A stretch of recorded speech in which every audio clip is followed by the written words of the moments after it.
So hello, this is Dr. Robin Donaldson, and we are watching Solace show, which is where we get to talk about grief and death and dying and all the really fun things that nobody really wants to talk about. With me in the studio today is Dr. Annie Weissman. She is the Director of Wellness and Integrative Medicine at the UNLV School of Medicine. So thank you so much, Dr. Weissman, for joining me today. It is a privilege and an honor to have you on the show. And you know, we posted all the information of your background, but I don't think that most people watching this are going to read through all of that, although it is amazing and definitely worth the read. But one of the reasons that I brought you on today had to do with your experience working with hospice patients, as well as, oh gosh, your general approach to life and death in general. And so I'm hoping that today we can talk a little bit about that. Well, thank you for having me. I'm happy to be here, and I love giving this work voice. I think it's really important. I think as a society, as you and I have discussed, I think we really tend to shy away from our own mortality, and it's the one thing we know for certain. So I'm happy to be here. Excellent. Yeah. Thank you so much. And so mentioning that, you know, what is your thought? Why do you think we shy away so much from our own mortality? I think because it's scary. Most of us have not died before. That's true. So, yes, hopefully not. Yes. Right, right. So I think because it's an unknown, It's and scary. Typically, and depending on belief systems, you may or may not come back. So I think it's the finality, and there's just a lot around it, and culturally and through religious lenses, there's a lot that surrounds death. Gotcha. That makes a lot of sense, right? We will probably see on a lot of TV shows of what it's like to have gone, you know, on the brink of death and then come back. Everybody wants to know, and so those people will go on, you know, shows and talk about it, but at the end of the day, we don't know. We can hypothesize about what causes that, those experiences, but, you know, we don't. So, wow. So tell me, I wanted us to talk quite a bit about your experience working in hospice. Okay. So I was really fortunate while I was a student of massage therapy and just getting ready to graduate. A friend was a social worker in hospice, and they asked if I would come there and do massage therapy. And at the time, I actually wasn't quite sure what hospice was. So I asked this friend, I said, what exactly? I said yes first, as per usual. And then I said, so what is hospice? He's like, oh, it's for terminally ill patients. I was like, oh, okay, yeah, I'll do this. And so I began volunteering, and they put me through a brief orientation about what hospice was, what they did at this particular hospice, and I loved it. And I had memories as a child from another hospice where I ended up working for years, but of being there as a child, and for another family loved one who was there, and it didn't scare me or bother me. And like we had discussed just a moment ago, those near-death experiences, I had one when I was 20 years old. I was in a really serious accident, so I felt differently around death. I have accepted my own mortality because I came so close to losing my life. Sure. That I felt a different connection to it. So working there felt like almost an extension of that experience, and being that close to people who are actively dying or getting closer to their own death. I actually really loved it. I love the idea of you being able to help those that are that close to death. It sounds like it was an incredible experience and quite a service that you were able to provide. Oh, and they provided an incredible service to me as well. I mean, meeting people, it was interesting. I worked multiple jobs during that time of my life, and it was really interesting because the clients or the patients that I would work with in hospice, I also worked at a really high-end hotel at the time as a massage therapist, and it was just really interesting to meet people in the hospice setting who had a very different appreciation for their life. If they were still awake and they were still conscious and verbal, frequently we would have some really interesting discussions And it was beautiful. They gave me probably more than I gave them. And so I've been wanting to ask you, since I've known you and have known of your experiences with those who have been dying, but what have you learned working with this population? What have you learned from being with people that are dying? Don't wait to live. Really, I think it's so many. I was just having this conversation with a colleague before I drove over here, but I think we wait to live, truly. Like, many of my patients would tell me that they were going to really live their life when they retired, when they reached these certain milestones, and then came their diagnosis. So there was often a grief of a life that they were waiting to live.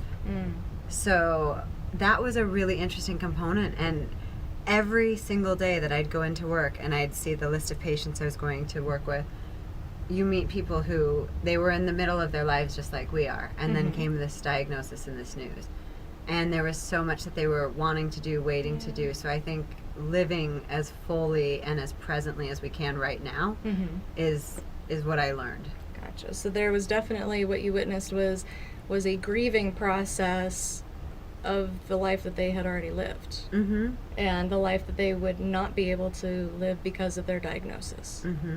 And it seemed like there was grief for some of the disease progressions that were longer. There's a series of losses that occur as we age or our bodies deteriorate. And so frequently, too, just socially, we're conditioned to eat and drink and move and all of these different things. So our patients that were no longer able to do those things, and their family members would come in. It was a really interesting dynamic of, they're not hungry right now and this is why.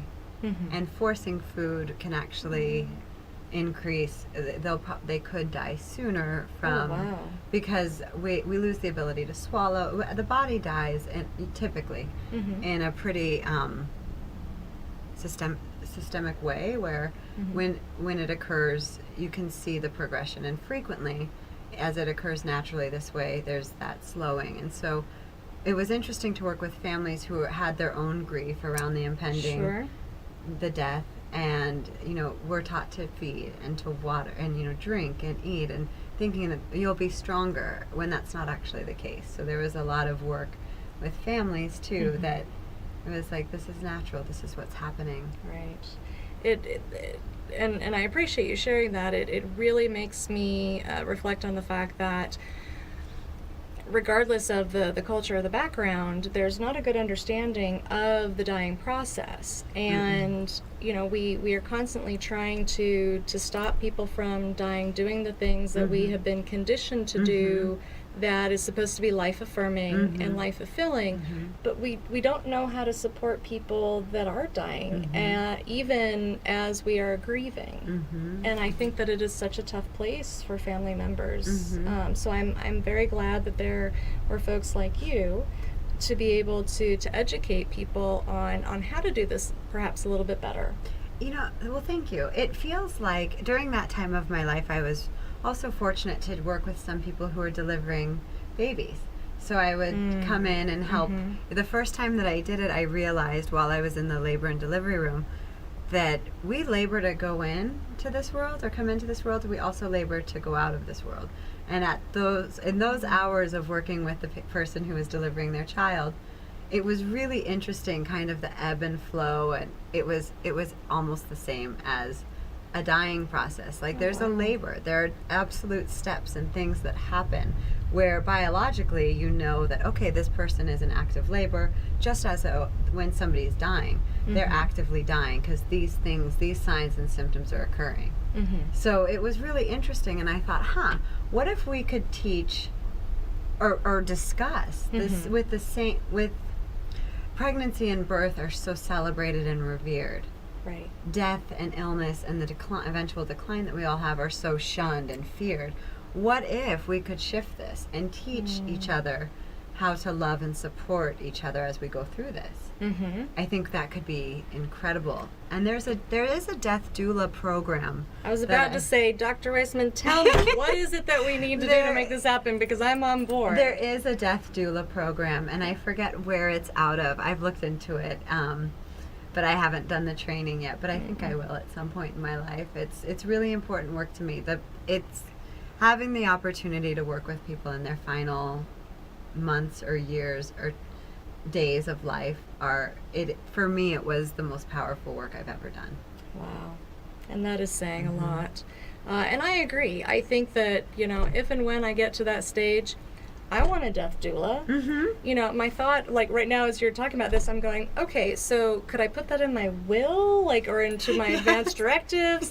How do I make this happen? Set aside some cash up front so that, because I agree, having somebody that is knowledgeable about the process so that it's not so clinical, sterile, the way that it can be. Yes, and it's really interesting because it's this thing we all know intellectually that we are mortal.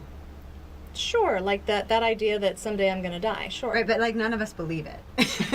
So especially not when we're teenagers in our 20s, right? No. Yeah, and we live in such a youth and beauty focused society that any sign when we actually do earn our wrinkles and our age spots and those city miles that we accumulate.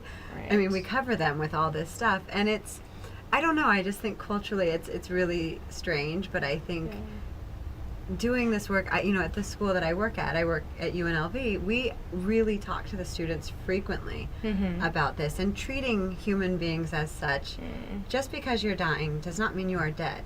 Right. So honoring the patient through the end of their life and having the conversations. I used to get into this a bit with families because frequently when patients are unconscious or they're kind of in between, they're not quite unresponsive, but they're not alert.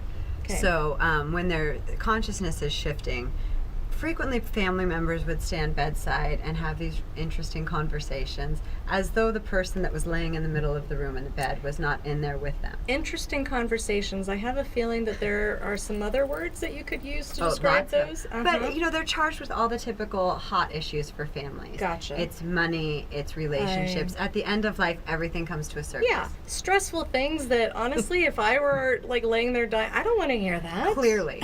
So, but also acknowledging. So I would frequently remind whomever I was with that I was taught, and I don't know any science, I haven't looked this up, but I was taught that hearing is the last sense to go. So hearing is intact, and I would frequently remind our families that, and as you come into the room, even if a patient's unresponsive, I would still knock and introduce myself, because if I'm in a bed and I can't open my eyes and I'm not really mobile and I can't move, but I can hear someone coming and going, that can be frightening. Sure. So treating the person the same throughout the course of their disease and death, and teaching the families to treat their loved ones in that respect. And we also get really afraid to touch people who are sick and ill. Because it's contagious. No, I mean I'm being some very things are facetious, but sure, and that's when the medical folks will tell you and give you precautions, and you take those precautions. But no, there is this idea, even in grief and afterwards, there's this idea that whatever the person that is experiencing this perhaps negative or something that you don't want to experience, you're afraid that close proximity is going to mean that somehow you're going to attach, or it's going to attach onto you, and then you're going to experience it. Right, and that's not true. Yeah. So I would frequently, I had the role as a massage therapist where I am in physical contact with patients all the time. So I would teach family members how to do different techniques so that they would become involved in the care.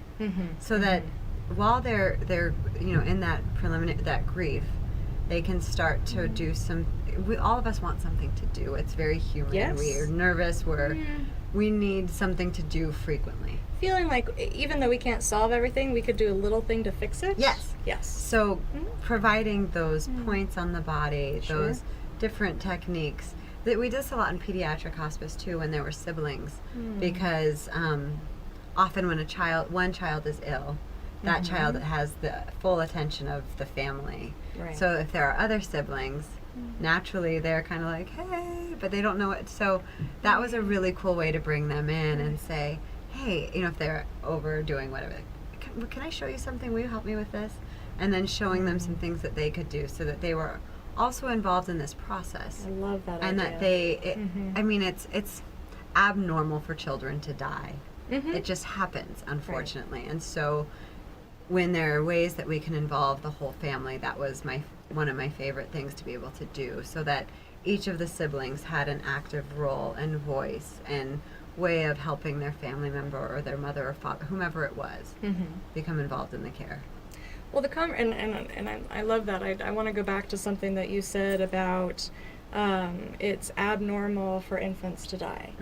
And I'm thinking, no, it's not. But that's my brain. And I say, well, in this generation, in this decade, perhaps not. You go back 150 years, oh my gosh. Frequent. What infant survived? So they had lots.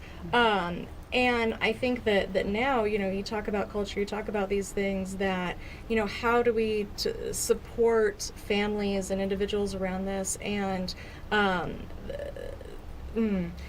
we're not super awesome about grief in general. Okay. Right. Well, we're on the same page there. And then when you take something that, like a death or a situation with an infant or a younger person, where you're not expecting this, like the lifespan is cut short. Like we're not expecting that. Whereas our forefathers did, but we aren't. And so we really suck at the grief thing to begin with. We suck at this death thing, and we really, really suck when it comes to something that is earlier. So my thought is, I wonder what those parents were saying to the kid, and they're so caught off guard that I love the fact that you were there to at least kind of guide them in, and I would hope that parents and anybody with kids in the picture of grief are able to then incorporate that a little bit more, because I think that it helps to help them feel more included, and years later say, I was able to be a part of that. That's part of my history now too, and that's a good thing. Yeah, thanks. I hope so. I mean, it just felt right at the time. And at some point we'll have research to back it up. Yeah. Right, the studies. Yeah. And it's I think all of us, even those of us who have worked intimately in those spaces, at times struggle with what to say or how to say, because it's uncomfortable. It's hard. It's scary. But there was a guy, one of my favorite patients, he used to sit outside of the home that he lived in. And every time I'd come see him, he was sitting outside. And one morning, I was like, hey, and I said his name, and I was like, how are you this morning? And he snapped at me and goes, how the hell do you think I'm doing, Annie? I'm dying. And I was like, oh, right. Sorry to ask. But it was also a good reminder of, like, I'm this chipper, like, young massage therapist. I was like, oh, hi. And it was like, be a little, like, remember what you're doing and who you're doing this with. I don't need to come in all somber. Right. But I also wasn't aware of maybe what he might be feeling that morning. I was just excited to see him. So how did you use that information to then shift your gears? Oh, man. Every time going forward, or most times when I would think of it, like, I would just be mindful. I would take some time before I would enter someone's home or the room, because I did home care in the afternoons and the inpatient unit in the morning. But just taking some time before interacting with patients, because I think I would come in with all my whatever, and realizing that is my life, but also like being kind of getting in the headset or that grounding and centering space of, now I'm here to do this. Matching the person in front of you that is grieving their life, grieving the fact that they will be dying soon. So that makes a lot of sense. So excellent. Well, I definitely have appreciated getting the chance to chat with you. I feel like I could talk to you for hours on end about these different topics. And so I really appreciate that. And I believe that the University of Nevada, Las Vegas School of Medicine is, they're so blessed to have you on their staff, working with them. And I hope that you continue to to teach the upcoming medical professionals, how to do this a little bit better. We're trying. That is the goal, is to create really compassionate doctors who understand that death is a part of life. Right. And will be able to address it with patients and families, with compassion and humility and being a human. Yeah. Excellent. Well, Dr. Weissman, thank you so much. Well, thank you. It was fun to be with you today. Absolutely. All right. And we're out. We're good. Cool.